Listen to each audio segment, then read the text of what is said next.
talking to Louis Riddick from ESPN, was the director of pro personnel for the Redskins 2005 through 2007. So let's get to the game at hand on Saturday. Yep. Lions are a big favorite. 115 games. Have an offense that scores even more than Washington, 33 points per game. We know all about that. They've got a bunch of injuries on defense. What kind of a chance do you have Washington to pull off the upset? We've kind of debated that amongst ourselves. Should fans be more confident? How do you see this matchup playing out? Like everything at this time of year, there's a couple pillars of success that you have to make sure don't come crumbling down. All right?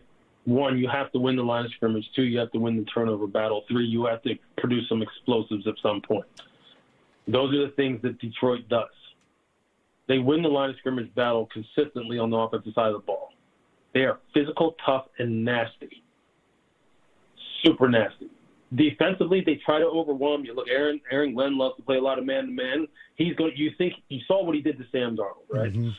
You think he's not going to try and do that to Jaden. You think he's not going to try and pressure the line of scrimmage relentlessly and speed up everything Jaden has to do, everything. Every time he runs zone read, he's going to try and smack the crap out of him. And say, hey, look, you ain't going to run this thing out here. You're not going to be pulling this ball and looking all pretty out here on the perimeter. We're going to try and beat you to death. And make sure you hand that ball off to Brian or hand it off to Austin or whoever's back there, Jeremy, whoever it's going to be.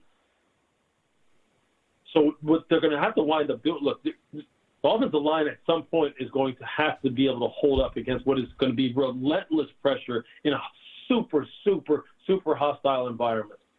So Jaden has some room to breathe and to work. He can't just be pulling rabbits out of his you-know-what all the time in that kind of environment, which is what they force you to do. Mm-hmm. They force you to do that. And then on the defensive side, you better be able to match the force in some way, shape, or form of this offensive line in the way in which they come off the football, and they can pound you in the run game, and then Jared Goff will absolutely slice you up in the play-action pass game, and they will slice you up short, intermediate, deep. They have the weapons to do it in various different ways. So not only is it physically taxing, it's mentally taxing because Ben Johnson always has something new for you. And that's all it takes is a couple of those big plays where next thing you know, it's just like an avalanche. Next thing you know, you're down 2 scores. You're behind the sticks all the time. You know, you're playing in second and long, third and long, and then it's over. It's over. So they have to stay ahead of the curve as far as match their physicality. Don't turn the ball over. Let's get some explosive plays. Let's stay ahead of the sticks.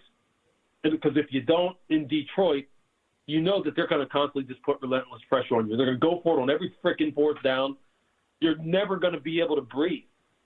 And so you have to kind of take your shots, and you have to stay in it and not let the avalanche get going. And look, I mean, that's the position that they put themselves in. That's the kind of program that they built. That's what Washington is trying to build. So where they can do those same kind of things to you. Is it impossible?